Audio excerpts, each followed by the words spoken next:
Hello everyone, अस्सलाम वालेकुम। My name is Walid and welcome to my channel. आज की वीडियो के अंदर हम देखेंगे कि हम अपने प्रोजेक्ट के अंदर आर्टिकल पोस्टिंग ऐप के अंदर फायरबेस को कैसे कनेक्ट कर सकते हैं और डेटाबेस के अंदर हम कैसे डाटा को भेज सकते हैं। तो सबसे पहले आपने अपनी फायरबेस वेबसाइट पे जाना है, firebase.google.com, और यहाँ पे गेट स्टार्टेड पे क्लिक कर दें।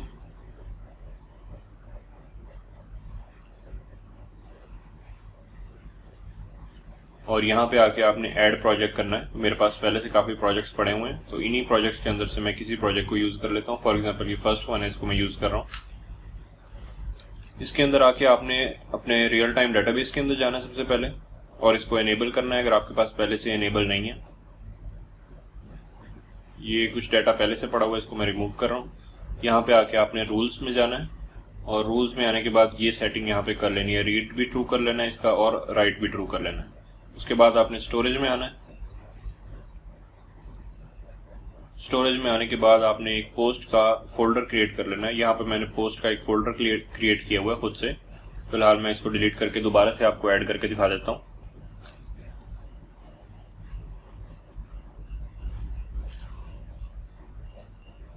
यहाँ पे आपने आना है, प्लस पे क्लिक करें और यहाँ पे पोस्ट का फोल्डर बना लें या फिर आर्टिकल्स का बना लें, ऐड कर दें फोल्डर। रूल्स के अंदर जाके आपने स्टोरेज के अंदर इसकी सेटिंग को यहाँ पे कर देना है अलाउ रीड एंड राइट। ठीक है, तो अब आपकी जो फायरबेस है ये रेडी टू यूज है। उसके अलावा प्रोजेक्ट ओवरव्यू के अंदर आके यहाँ पे आप क्लिक करें, यहाँ पे प्रोजेक्ट सेटिंग्स में चले जाएं। प्रोजेक्ट सेटिंग्स के अंदर आके अगर आपके पास पहले से ऐप ऐड नहीं हुई तो यहाँ से आपने ऐड ऐप पे क्लिक करना है और वेब ऐप क्रिएट कर लेनी है यहाँ से, और यहाँ पे उस वेब ऐप का नाम लिख लेना है। ठीक है, मेरे पास पहले से ऐड है तो मैं यहाँ दोबारा से ऐड नहीं करूँगा, लेकिन क्या क्या चीज़ें इंक्लूड करनी है वो मैं आपको यहाँ पे बता देता हूँ। तो यहाँ पे मैं अपने प्रोजेक्ट को ओपन करता हूँ पहले, और अपने यहाँ पे app.module.ts के अंदर चला जाता हूँ, और app.module.ts के अंदर जाके मैं दो चीज़ें इंपोर्ट करता हूँ। ये दो चीज़ें मैंने इंपोर्ट करनी है, और ये दो चीज़ें इंपोर्ट मैंने की हैं यहाँ से। एक तो पहली बात है यहाँ से की है, इनिशियलाइज ऐप फ्रॉम firebase/app, और ये कमांड मैं पहले रन कर लेता हूँ अपने प्रोजेक्ट के अंदर ताकि फायरबेस को मैं यूज कर सकूं। npm install firebase -c, -c की बजाय -सेव लगा देते हैं। ये जब तक इंस्टॉल होती है फायरबेस, इनकी डॉक्यूमेंटेशन में यहाँ लिखा हुआ है कि ये वाली पूरी चीज़ आप यहाँ से कॉपी कर लें। कॉपी करने के बाद इसको अपने app.module.ts के अंदर पेस्ट कर दें। ठीक है, तो ये हमारी ये वाली जो ऐप है गेट मी ऐप, ये आप कोई भी नाम रख सकते हैं। मैं ये वाली ऐप ऑलरेडी मेरे पास बनी हुई है तो मैं इसी का फायरबेस यूज कर रहा हूँ।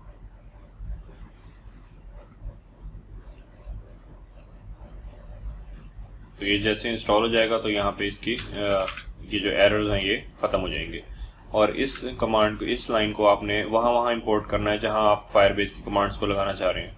तो सबसे पहले तो मैं फायरबेस की कमांड्स को लगाना चाह रहा हूँ अपने ऐड के पेज के ऊपर, क्योंकि हमने ऐड करते हुए डेटाबेस में डाटा को भेजना है। तो add.ts एंड add.html, तो ऐड के अंदर पहले मैं यहाँ पे फायरबेस इंक्लूड कर लेता हूँ। यहाँ मैंने फायरबेस को इंक्लूड कर लिया, और उसके बाद हम वेट करते हैं जब तक ये इंस्टॉल हो जाती है ताकि हम इसके फंक्शंस को यूज़ कर सकें।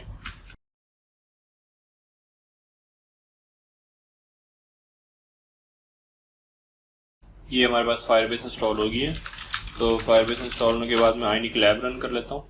वैसे तो हमें इसको अपने मोबाइल के ऊपर रन करना पड़ेगा क्योंकि हमने तस्वीरें भी अपलोड करनी है, लेकिन मैं आपको तस्वीरों के बगैर पहले आप लोग देख सकते हैं कि अभी भी यहाँ पे ना एरर आ रहा है। वो एरर इसलिए आ रहा है क्योंकि ये थोड़ा सा ना वर्जन का कॉन्फ्लिक्ट है हमारे पास। अब अगर आप लोग यहाँ पे देखें package.json में जाके, तो यहाँ फायरबेस का वर्जन है, फायरबेस का वर्जन है 9.0.1। तो मैं जो यहाँ पे यूज़ करने लगा हूँ वो है 4.8.0। तो पहले मैं जाके npm अनइंस्टॉल करता हूँ फायरबेस को। तो ये एरर में भी आप लोगों को भी आए तो आप लोग क्या करें कि ये वाला वर्जन यूज़ कर लें जो कि मैं यहाँ पे करने लगा हूँ। ये अनइंस्टॉल कंप्लीट हो गया, और अब मैं ये फायरबेस 4.8.0 को इंस्टॉल कर लेता हूँ। npm install firebase at, तो इसको इंस्टॉल कर लेंगे तो आपके पास ये एरर्स यहाँ पे नहीं आएंगे।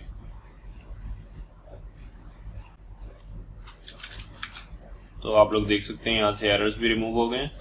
और अब मैं यहाँ पे आयनिक, बल्कि मैं इसको अपने मोबाइल के ऊपर ही रन कर लेता हूँ, आयनिक कोर्डोवा रन एंड्रॉइड -L।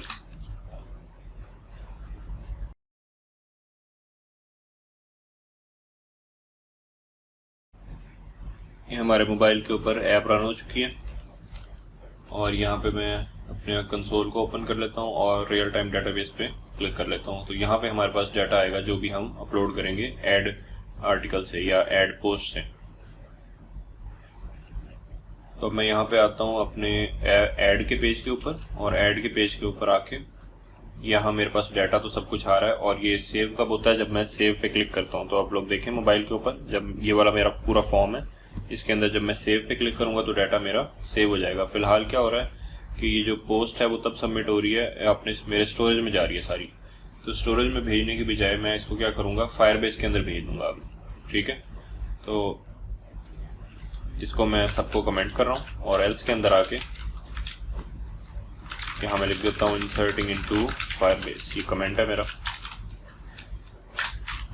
अब फायरबेस यूज़ करने के लिए हम फायरबेस का कीवर्ड लिखेंगे, आगे लिखेंगे .database, और ये फंक्शन है। देखें आप लोग यहाँ पर लिखें डेटाबेस तो ये खुद ही बता देता है सबलाइम टेक्स्ट कि ये फंक्शन है।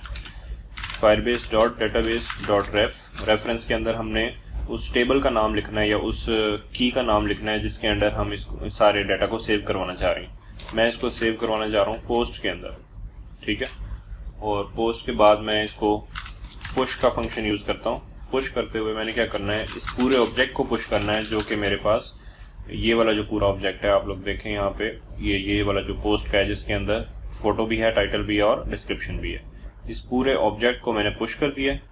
पुश करने के बाद मैं देन मेथड कॉल कर लेता हूँ और इस देन के अंदर मैं कंसोल करवा देता हूँ कि क्या चीज़ पुश हुई है।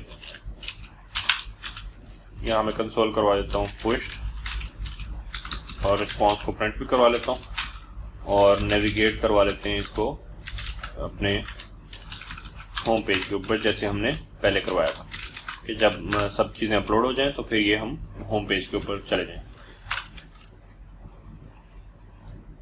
अच्छा, इससे पहले क्या करना है हमने कि हम ये जो तस्वीर यहाँ से अपलोड करेंगे, या आप लोग ये जो हमारे मोबाइल के ऊपर तस्वीर जो हम अपलोड करेंगे, इस तस्वीर को भी हमने फायरबेस स्टोरेज के अंदर अपलोड करवाना है। ठीक है, यहाँ फायरबेस स्टोरेज के अंदर इस पोस्ट के फोल्डर के अंदर।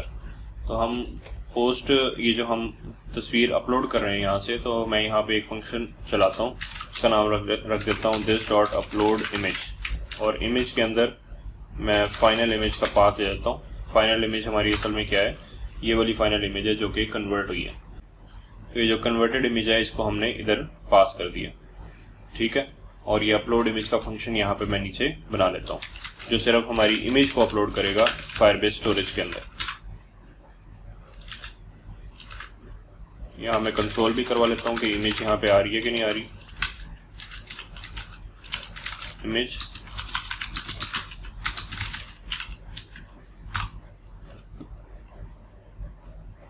यहाँ पे आके मैं कंसोल ओपन कर लेता हूँ।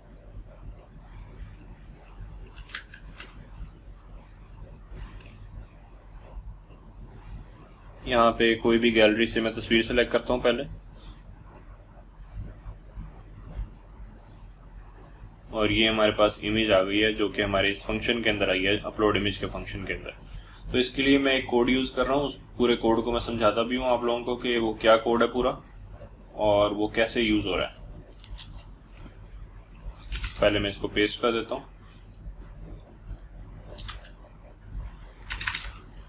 अच्छा, अब ये सारा कोड जो है ये क्या कर रहा है, सबसे पहले अपलोड इमेज का फंक्शन कॉल हुआ, उसके अंदर हम इमेज लेके आ गए हैं जिसको हमने अपलोड करना है। ठीक है, ये जो इमेज आई सबसे पहले आके मैंने एक रैंडम नेम के नाम से एक वेरिएबल लेट किया और उसके अंदर एक रैंडम नेम जनरेट कर दिया, और रैंडम नेम जनरेट जो किया है वो इस फंक्शन से किया, और ये फंक्शन मैंने यहाँ नीचे डिफाइन किया है कि ये जो रैंडम नेम जनरेट होगा ना हमारे पास इमेज का, उसके अंदर ABCD भी इंक्लूड होगी और हमारे पास नंबर या फिर डिजिट्स भी इंक्लूड होंगे, कैपिटल भी हो सकते हैं, स्मॉल अल्फाबेट्स भी हो सकते हैं, और एंड में ये हमें एक रिटर्न कर देगा टेक्स्ट। तो ये रैंडम नेम जनरेटर जो फंक्शन है ये असल में एक रैंडम नेम जनरेट कर रहा है हमारी इमेज फाइल के लिए। वो ये जो टेक्स्ट रिटर्न करेगा वो हमारे पास यहाँ पे आके इस रैंडम नेम वेरिएबल में सेव हो जाएगा। उसके बाद हमने एक प्रॉमिस क्रिएट किया है। प्रोमिसेस होते हैं कि हमारे पास कोई चीज़ जब हो जाएगी उसके बाद वो हमें रिजॉल्व का, अगर सक्सेसफुली हो जाती है तो रिजॉल्व करेंगे उसको, अगर रिजेक्ट नहीं होता तो उसको हम उसके रिजेक्ट को एरर में पास कर देंगे कि ये परफॉर्म जो है वो सही तरीके से नहीं हुआ फंक्शन। ठीक है, तो यहाँ पे मैंने यूज़ क्या किया है, फायरबेस डॉट स्टोरेज। ठीक है, पहले हमने यूज़ की थी फायरबेस डॉट डेटाबेस। यहाँ पे आप लोग देखें हमने यूज़ किया था फायरबेस डॉट डेटाबेस। अब हम यूज़ कर रहे हैं फायरबेस डॉट स्टोरेज। तो क्योंकि हमने स्टोरेज में सेव कराना है तो फायरबेस डॉट स्टोरेज डॉट रेफ, उसको मैंने स्टोरेज रेफ के इक्वल कर दिया। आप इसको ना भी करें तो एज इट इज़ पूरे को यहाँ से कॉपी करके इधर भी लिख सकते हैं तो भी ये चलेगा, लेकिन इसको हमने पार्ट्स में डिवाइड कर दिया है, फायरबेस डॉट स्टोरेज डॉट रेफ। और इस स्टोरेज रेफ को यूज़ करते हुए इसका चाइल्ड बताया कि इसका चाइल्ड फोल्डर कौन सा है, जो कि हमारा पोस्ट का फोल्डर है जो मैंने बनाया है। उस पोस्ट फोल्डर के अंदर जाके हमने स्लैश लगाया, उस पोस्ट फोल्डर के अंदर जाके हमने जो हमारा रैंडम नेम आया है इमेज का, उस नाम से हमने इमेज अपनी यहाँ पे सेव करवा देनी है। ठीक है, और उसके बाद मैंने ये जो इमेज आई है, ये तो हमने इमेज पाथ सेव कर लिया कि इधर तक हमने इसको सेव करवाना है। तो ये जो इमेज आई है उस इमेज को पुट स्ट्रिंग फंक्शन यूज करके हमने उसका डाउनलोड यूआरएल गेट किया है। उस डाउनलोड यूआरएल को देन ब्लॉक के अंदर गेट करके उस पोस्ट डॉट फोटो के इक्वल कर दिया। अब ये क्या हो रहा है, टू डाटा यूआरएल। ये टू डाटा यूआरएल असल में एक फंक्शन है जो कि मैंने यहाँ पे डिजाइन किया हुआ है, और ये यूनिवर्सल फंक्शन है जो कि असल में हमारी इमेज को, ये जो फर्स्ट पैरामीटर है एज एन इनपुट लेता है और सेकंड पैरामीटर उसके रिस्पॉन्स है। तो ये डाटा यूआरएल फंक्शन क्या करता है कि हमारी इमेज को एज एन इनपुट लेता है और इमेज को इनपुट लेने के बाद इस पूरी इमेज को बेस 64 स्ट्रिंग के अंदर कन्वर्ट कर देता है। अब बेस 64 स्ट्रिंग असल में क्या होती है, एक जो हमारी इमेज है उस पूरी इमेज को टेक्स्ट की फॉर्म में कन्वर्ट कर देती है और काफ़ी लंबा वो टेक्स्ट होता है। तो ये वाला जो फंक्शन है ये असल में हमारी इस इमेज को इनपुट के तौर पे लेके और इसको कन्वर्ट कर रहा है बेस 64 स्ट्रिंग के अंदर। ठीक है, क्योंकि जो डेटाबेस में अपलोड करने के लिए ज़रूरी है हमें बेस 64 स्ट्रिंग चाहिए, तो वो हमने बेस 64 स्ट्रिंग जब कन्वर्ट हो जाएगी तो ये हमारे पास रिस्पॉन्स आएगा। इस रिस्पॉन्स को फिर हमने पुट स्ट्रिंग के अंदर यूज़ किया और गेट डाउनलोडेबल यूआरएल यहाँ से गेट करके उसको पोस्ट डॉट फोटो के अंदर सेट कर दिया। ठीक है, तो अब यहाँ से ये अपलोडिंग इस मेथड के थ्रू हो जाएगी। उसके अलावा जब हम सबमिट करेंगे तो हम ये पूरे पोस्ट को सबमिट करेंगे और ये हमारे पास असल में डेटाबेस में रिकॉर्ड भी चला जाएगा। तो इसको सेव कर लें और मैं इसको अब टेस्ट करता हूँ। यहाँ पे हम अपना कंसोल खोल लेते हैं और अपनी फायरबेस ओपन कर लेते हैं। अब मैं मोबाइल के ऊपर यहाँ पे अपलोड करने लगा हूँ तस्वीर, गैलरी।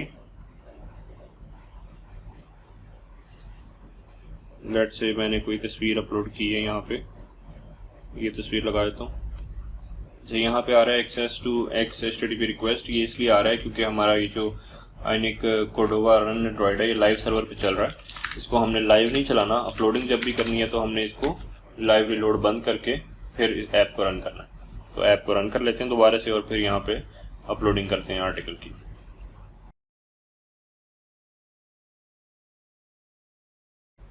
ये हमारे पास ऐप रन हो गई है हमारे मोबाइल के ऊपर। तो यहाँ पे मैं प्लस पे क्लिक करता हूँ और यहाँ से हम कोई अपलोड करते हैं और सबसे पहले मैं यहाँ पे इंस्पेक्टर खोल लेता हूँ। इंस्पेक्टर भी ओपन हो गया है और हमारे पास फायरबेस भी ओपन है। तो हम यहाँ पे सबसे पहले कोई गैलरी से तस्वीर सेलेक्ट करते हैं।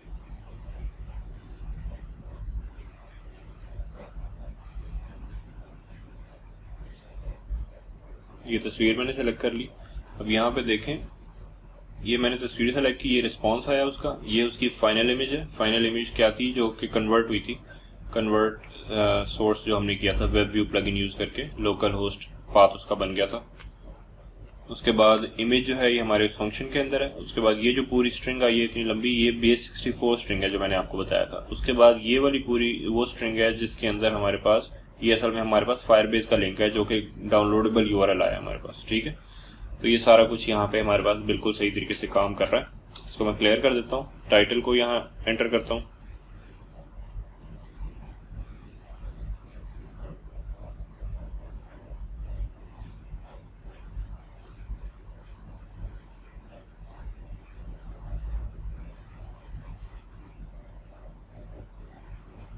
अच्छा, इसको लिखने के बाद मैं सेव पे क्लिक करता हूँ। तो आप लोग देखें यहाँ पे मेरे पास कंसोल के अंदर रनिंग चला है, पोस्ट हुआ है और पोस्ट अरे जो है वो फिलहाल ना ला गई है। इसको हम देख लेते हैं। यहाँ पे हमारे पास डेटाबेस के अंदर पोस्ट का एक टेबल बन गया। उस पोस्ट के अंदर हमारे पास एक की है रैंडम की पुश। ये जो रैंडम की आती है ना, ये पुश से जनरेट होती है क्योंकि हमने ऐड करते हुए आर्टिकल यहाँ पे पुश का कीवर्ड यूज़ किया। कोई पुश फंक्शन जो है ये एक रैंडम की जो है वो जनरेट कर देता है। उसके अंदर डिस्क्रिप्शन है, फोटो का लिंक है और टाइटल है। ठीक है, तो अगर आप इस पूरे फोटो को भी देखें तो ये पूरी फोटो हमारी इन्वर्टेड कोमा ख़त्म कर देता हूँ। ये पूरी फोटो हमारी वही वाली फ़ोटो है जो कि अभी अभी हमने अपलोड की है और ये हमारे स्टोरेज में चली गई होगी। यहाँ मैं दिखा देता हूँ आपको। स्टोरेज के अंदर पोस्ट का फोल्डर है, पोस्ट के फोल्डर के अंदर ये हमारी इमेज आ गई है और ये उसका रैंडम नेम है जो कि हमने रैंडम नेम जनरेटर से जनरेट किया था। ठीक है, अब यहाँ पे हमने क्या करना है, ये तो हमारे पास हो गया जो कि हमारे इससे आया है, फायरबेस के अंदर हमने पुश कर दिया, इंसर्ट कर दिया सारा। अब होम पेज के ऊपर हमने इसको शो भी करवाना है। तो होम पेज के ऊपर जाते हैं, home.ts। होम पेज के ऊपर जाके हम देखते हैं कि अब मज़ीद हम यहाँ पे क्या कर सकते हैं और डेटाबेस से डाटा को हमने कैसे फेच करना है। तो डेटाबेस से डाटा को फेच करने के लिए पहले तो फायरबेस का कीवर्ड को इंपोर्ट कराते हैं और उसके बाद जहाँ पे मैंने ये किया हुआ है ऑन व्यू विल एंटर के अंदर फेच पोस्ट का फंक्शन यूज़ किया है। उस फेच पोस्ट के अंदर अब मैंने असल में क्या करना है, फायरबेस से डाटा को लेके आना है। ठीक है, तो इस पूरे को मैं कमेंट कर देता हूँ क्योंकि अब स्टोरेज में कुछ नहीं गया ना, तभी वो यहाँ पे हमारे पास एम्प्टी शो करवाया था उसने पोस्ट अरे को, क्योंकि पोस्ट अरे हमारे पास खाली पड़ी है और स्टोरेज में तो कुछ गया ही नहीं है। अब तो सारा कुछ फायरबेस में गया।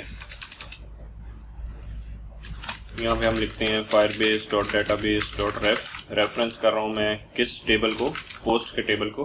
उस पोस्ट के टेबल के ऊपर ऑन फंक्शन लगा देता हूँ, वंस भी लगा सकता हूँ, ऑन मेथड भी लगा सकता हूँ। ऑन मेथड और वंस दोनों जो है वो डाटा गेट करने के लिए। फर्स्ट पैरामीटर उसका रख देता हूँ मैं वैल्यू और ये बाय डिफॉल्ट है जो कि हमें रखना पड़ेगा। सेकंड पैरामीटर है कॉल बैक फंक्शन, तो मैं यहाँ पे लिख देता हूँ स्नैपशॉट फॉर एग्जांपल, कुछ भी लिख सकते हैं आप।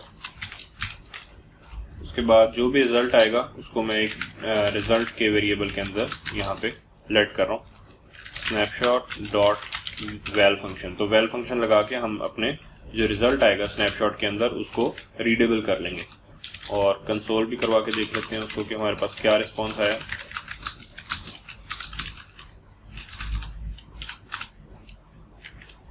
अच्छा, कंसोल खोल लेता हूँ और अपने मोबाइल के ऊपर मैं होम पेज पे आता हूँ दोबारा से।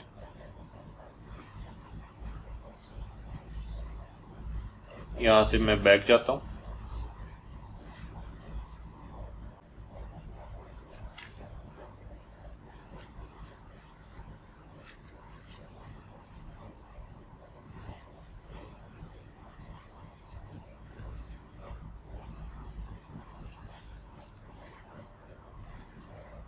पोस्ट अरे नल, तो ये पहली बात है रिफ्रेश नहीं हुआ मेरा ख्याल है।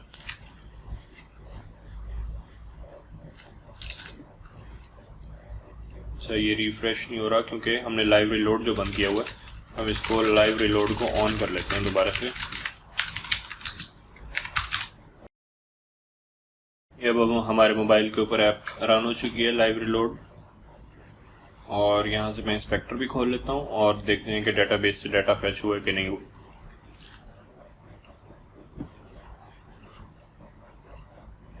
अच्छा, ये हमने डाटा गेट कर लिया डेटाबेस से और यहाँ पे देखें आप लोग, ये रिजल्ट आ गया हमारे पास जो कि हमने इधर लिखा था रिजल्ट। रिजल्ट के अंदर हमारे पास क्या आया है, असल में एक ऑब्जेक्ट है जिसके अंदर ये तीन चीज़ें हैं क्योंकि फ़िलहाल हमारे फायरबेस के अंदर एक रिकॉर्ड पड़ा है। यहाँ पे देखें तो एक रिकॉर्ड है, उसके अंदर ये तीन चीज़ें हैं। तो एक रिकॉर्ड हमारे पास यहाँ पे आ गया है, डिस्क्रिप्शन, फोटो एंड टाइटल।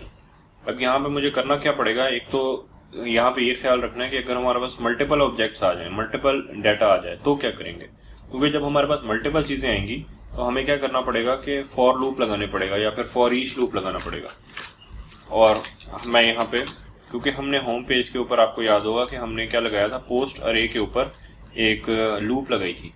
तो पोस्ट अरे यहाँ पे क्रिएट है, तो असल में हमने HTML के अंदर कुछ चेंज नहीं करना, ये एज इट इज़ रहेगा।